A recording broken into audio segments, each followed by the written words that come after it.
Así ocurrió la reforma de Hilaire Belloc en Convicción Radio.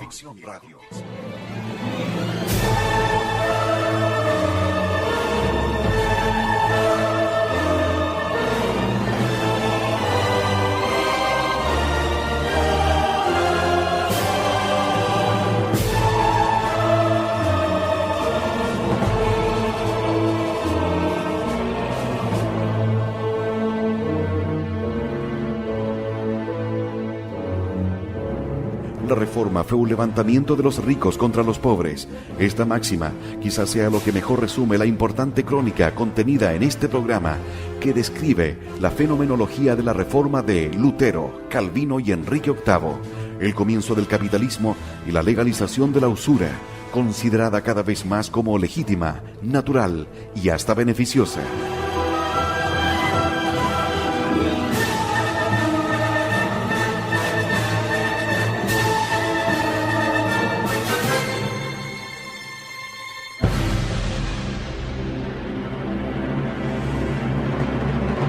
Así ocurrió la reforma de Hilaire Belloc en Convicción Radio.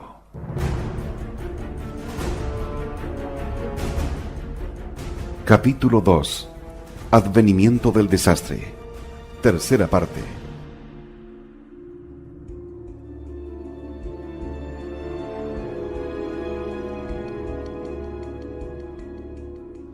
Hemos llegado ya al período inmediatamente anterior a la catástrofe, el período durante el cual se acumularon las fuerzas que iban a producir la gran explosión. En vista de que esa explosión dirigió el grueso de sus esfuerzos contra el papado, vamos a terminar considerando en qué situación se encontraba esa institución durante el largo período anterior al repentino desafío. Es exacto afirmar que la situación del papado durante esos 70 años, desde 1447, elección de Nicolás V, hasta 1517, cuando Lutero publicó su famosa Protesta, fue una causa importante de cataclismo religioso de Occidente. Pero lo que no es exacto, y no nos da una visión histórica totalmente falsa, es presentar a esa situación como colmada exclusivamente de escándalos, corrupciones y atrocidades. La situación del papado durante la generación anterior a la Reforma produjo males consecuencias a causa de diversos factores positivos y negativos. Negativos, es decir, no atribuibles a los papas, pero que surgieron a pesar de ellos. Positivos, esto es, debido a la actuación de los propios papas. De estos factores, los negativos son los más importantes. De los positivos, es decir, los debidos a la actuación de los papas, la existencia de escándalos, aún de enormes escándalos, era solo un factor cuyo valor se examinará más adelante. Ambas partes del gran debate que se ha extendido desde principios del siglo XV, por diversos motivos, han tendido a exagerar el deplorable estado del papado en aquella época. Los católicos, que han mantenido la tradición de Europa y que han continuado insistiendo en que el papado es la institución suprema de nuestra civilización, se han escandalizado, como no lo hicieron los contemporáneos, por la corte papal de la época. El desastre de la desunión y de la rebelión triunfante puso en evidencia a los culpables. Hemos vivido durante siglos en la atmósfera de un papado políticamente débil, pero moralmente respetado. Cuando los católicos de hoy leen sobre papas que actuaron al modo de los principios laicos de su tiempo, quizás hasta en sus crímenes, pero ciertamente en sus buenas cualidades temporales, que vivieron con el lujo de príncipes y políticos internacionales, el relato choca con lo que a su juicio es el ideal moral de una función cuya fuerza temporal pretérita nunca han experimentado. Por la parte anticatólica, es una tendencia natural e inevitable que se presenten con dramático énfasis los numerosos errores, los escasos crímenes y el descenso general del nivel adecuado que caracterizó a la corte y el poder papal en aquellos momentos. Hay abundante material para ese énfasis, y lo que sorprende es que, especialmente entre historiadores anticatólicos modernos, puede encontrarse tanta frialdad de juicio y tanta moderación, tal vez para equilibrar la actitud antihistórica de sus antecesores. No obstante, para sus contemporáneos del siglo XV y principios del siglo XVI, el escándalo del papado no residió tanto en el lujo, menos aún en la opulencia y el despliegue de los papas, como en su incapacidad para ser universales. Lo que perjudicó al papado y su poder en la generación anterior a la Reforma fue, sobre todo, el haberse convertido en un principado italiano. Estaba más a cubierto de violencia que nunca antes en su larga historia. Los papas eran los monarcas de Roma, y de los estados papales recaudaban sus grandes ingresos, enriquecían espléndidamente su capital y sus ciudades provinciales con monumentos y fundaciones, controlaban ejércitos locales, como jamás había ocurrido antes. Sin embargo, si hubo un momento en que la salvación de Europa hubiera dependido de que el papado fuera más general que particular, europeo más que provincial, este era el momento. En esta cuestión no puede acusarse mayormente a los papas en forma individual. Todo había acontecido como consecuencia del gran cisma y del agotamiento que lo siguió. Tal vez si hubiera sido electo un hombre que combinara un gran vigor y una gran santidad para la sucesión entre Nicolás V, 1447, y León X, 1513, un hombre como más tarde fue San Pío V, la antigua universidad hubiera resurgido, pero tal hombre no apareció.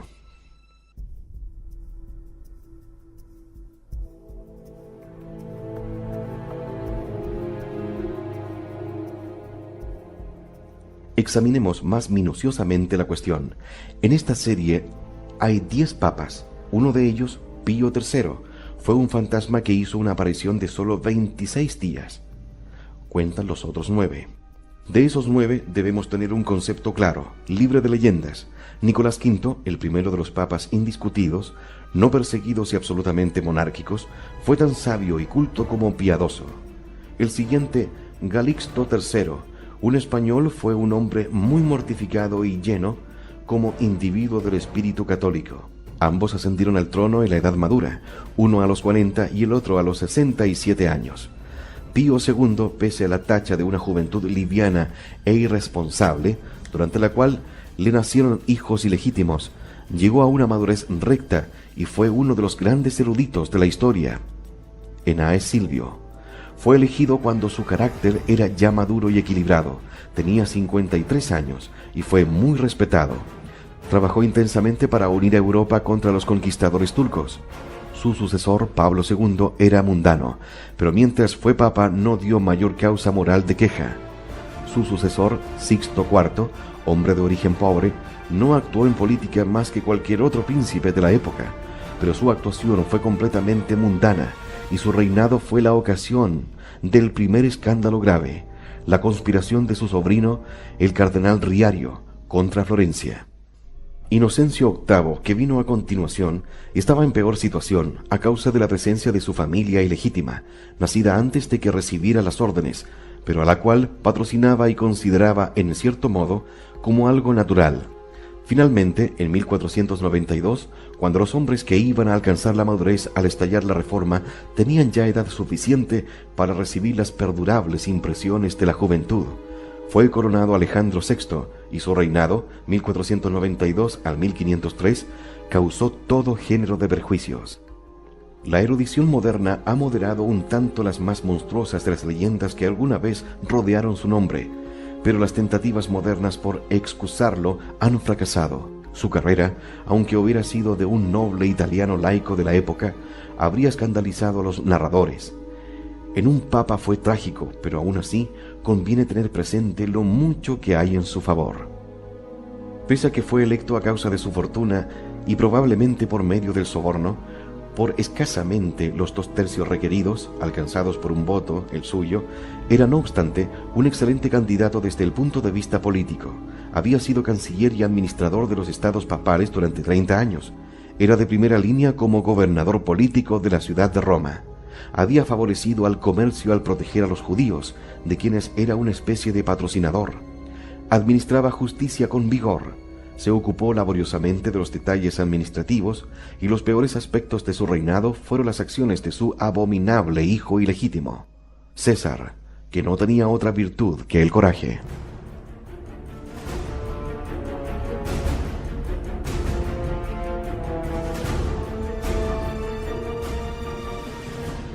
Otros papas del Renacimiento habían tenido hijos, pero César Borgia había nacido cuando Alejandro ya era sacerdote, peor aún, cardenal. Alejandro no tenía respeto alguno por la santidad de su investidura. Y cuando puede decirse esto del sumo sacerdote de la cristiandad, en un momento en que la cristiandad está en peligro, se ha dicho lo peor. Con todo puesto en la balanza, Alejandro VI fue causa de enorme escándalo para la Iglesia, y su vida y carácter sacudieron y agrietaron el edificio del prestigio papal. Solo reinó 11 años, pero esos 11 años fueron de un efecto lamentable y permanente.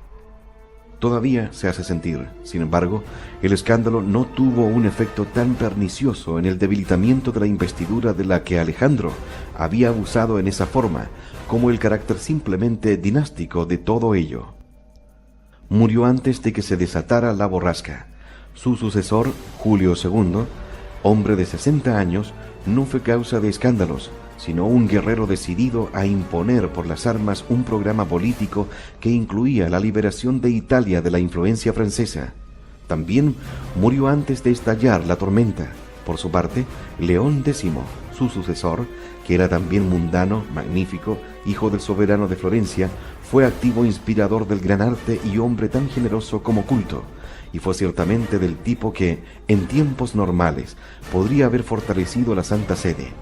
No era un escéptico, como pretendió una estúpida leyenda posterior. Era casto, tenía una elevada idea de su deber en cuanto se refería a política, y una idea suficiente del mismo en materia espiritual, pero no tenía la menor noción del peligro que se le venía encima. De este modo, en tanto que solo uno de estos 9 hombres era personalmente imposible, que solo 4 de los 9 habían llevado en el pasado una vida escandalosa, y otros 4 habían sufrido por los escándalos ajenos a causa de su íntima relación, aunque la mayoría eran piadosos, aunque casi todos eran cultos, y todos, sin excepción, promovieron activamente cuanto podía acrecentar la civilización a su alrededor, y especialmente las artes, su característica esencial fue que eran, particularmente en su propio concepto, no tanto pastores universales como príncipes de Roma. Y esto iba acompañado por un espíritu dinástico en las relaciones familiares, absolutamente indecoroso por la jerarquía de la Iglesia Católica, que con tanta frecuencia ha sido una amenaza para su dignidad. Todos estos papas, sin excepción, habían alcanzado su investidura luego de un aprendizaje en las intrigas políticas internacionales e italianas. La mayoría de ellos había pasado años, los primeros, medrando entre las opuestas pretensiones del gran cisma, los posteriores entre los embollados negocios políticos de Roma. En lo que a nepotismo se refiere, la serie resulta atroz. Pablo II era sobrino de Eugenio IV, Alejandro VI era sobrino del virtuoso y respetado Calixto III, Julio II lo era de Sixto IV. Todos estos papas, buenos y malos, consideraban a sus familias tal como lo hacen los soberanos laicos, y los 3 entre ellos que tenían la carga de familias ilegítimas desde antes de su advenimiento. Pío II, Inocencio VIII y Alejandro VI, la del primero, no obstante, era anterior a su ordenación, otorgaron a las mismas toda clase de mercedes.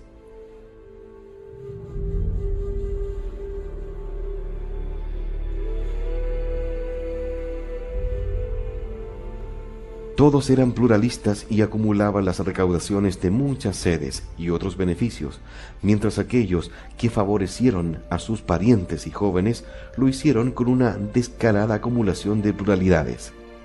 Esto es una vergüenza hoy a nuestros ojos, y debe haberlo sido en aquellos antiguos y más puros días de la Iglesia, y sin embargo resultaba normal para la jerarquía de entonces. He hablado de fuerzas negativas, esto es, fuerzas que los papas no podían controlar y ponían en peligro al papado, mucho más que las positivas. La principal fue su fracaso, no atribuible a culpa propia alguna, en la ejecución de la gran misión que les correspondía como jefes de la cristiandad en su época, la de convocar a los poderes militares de Europa contra el avance de los turcos.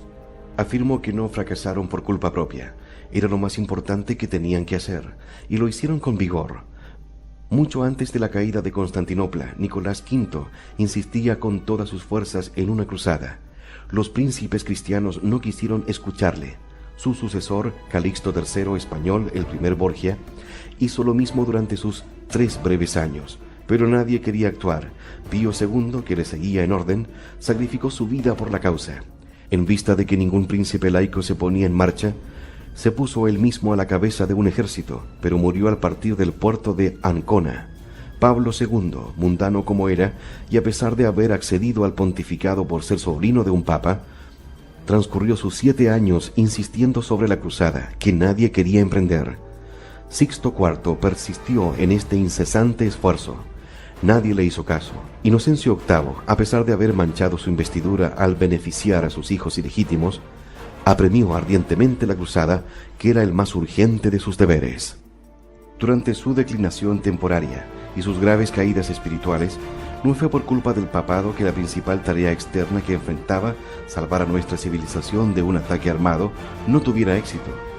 El fracaso se debió a los príncipes cristianos, nacidos en la vejez de la civilización medieval, o más bien durante su agonía de muerte. No pudieron o no quisieron ver el peligro en que todos nos hallábamos, tampoco les importó. Más tarde, no vieron tampoco los resultados de su avaricia cuando se apoderaron de las tierras de la Iglesia. Antes tampoco habían sido capaces de ver los resultados de su avaricia y sus ambiciones personales cuando se negaron a aliarse contra los maometanos. Florecieron una generación entera después de estallar la revuelta religiosa de Occidente y en plena turbulencia, cuando el Mediterráneo oriental fue salvado a duras penas en Lepanto, y el último golpe maometano contra Occidente, que estuvo tan a punto de colocar el valle del Danubio bajo el dominio de los turcos y que podría haberse permitido llegar a Rin, fue descargado hace muy poco más de 200 años. La corrupción moral en el clero aparecía como una segura rutina. No era universal, pero era casi universalmente tolerada, y esto era precisamente el aspecto peligroso. Porque cuando la corrupción amenaza a una institución, no es necesario que esa corrupción esté muy difundida. Puede muy bien estar limitada a unos pocos puntos de infección. Generalmente, como en el caso del cuerpo humano, el riesgo reside no en la presencia de la enfermedad, sino en su descuido.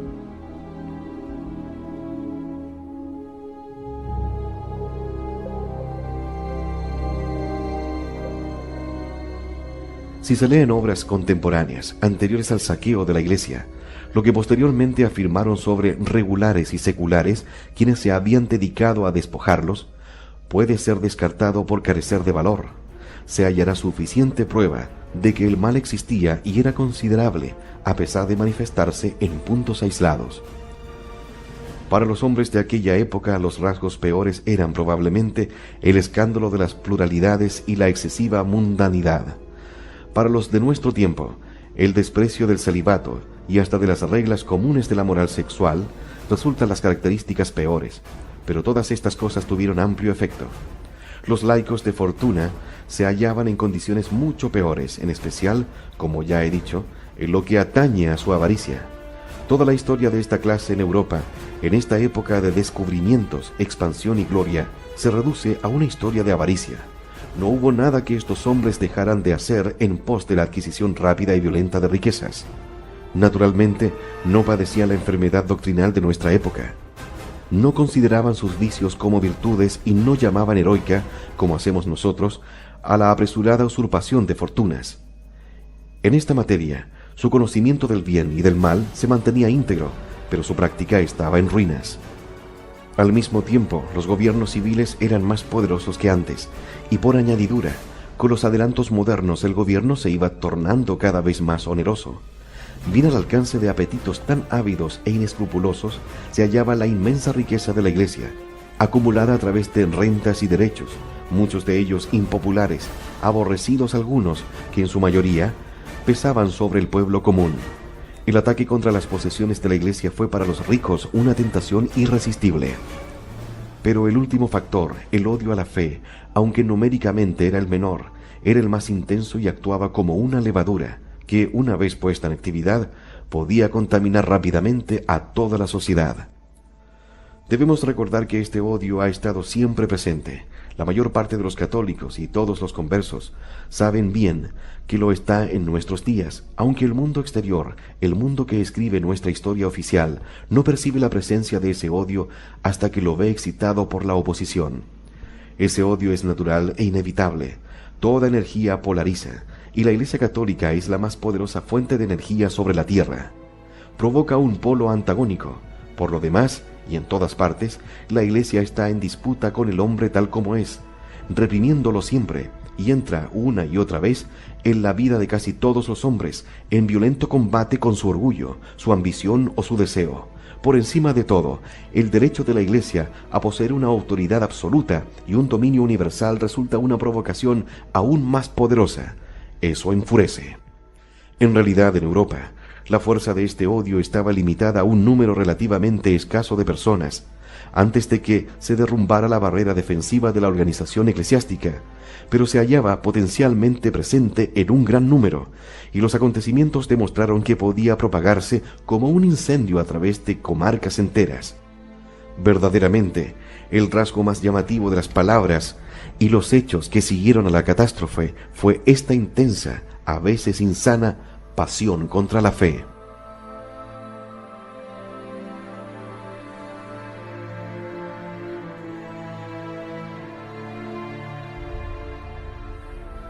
Si en lugar de los insípidos libros modernos sobre el tema los hombres leyeran los originales, y si meditaran sobre las abominaciones que se cometieron contra el hombre, contra sus obras y contra toda forma de belleza durante aquel delirio de odio, llegarían a comprender. Una vez desatada, libre para expresarse, la vituperación escupió su furia sobre todo lo católico, particularmente sobre el Santísimo Sacramento y el santo sacrificio de la misa, así como sobre los altos dignatarios de la Iglesia. Mucho antes de que se produjera respuesta alguna, la ponzoña había excedido todo lo conocido en materia de excesos en una controversia humana. No cabe duda de que se palpa un verdadero furor al leer tantas maldiciones e injurias. Entre todas las fuerzas en acción fue, como he dicho, la fuerza que operó con el más alto voltaje e impulsó a los demás, una vez que la ruptura de las ligaduras que la contenían le permitió actuar libremente. Entre todas las fuerzas en acción fue, como he dicho, la fuerza que operó con el más alto voltaje e impulsó a los demás, una vez que la ruptura de las ligaduras que la contenían le permitió actuar libremente. Esta era pues la situación, una abrumadora acumulación de presiones sobre un dique y una inminente amenaza de catástrofe. Sin embargo, nadie lo advirtió. La primera brecha en el cemento se produjo en una ciudad de poca importancia, por acción de un hombre escasamente conocido que actuó sin la intención de producir el efecto que causó. Al principio se notó, a lo sumo, un hilo de agua, que en rápidos y sucesivos saltos se convirtió en un río, un torrente, una inundación. En el remolino de las aguas se derrumbaron primeramente metros, luego kilómetros de la muralla, y el mar, al final, lo invadió todo.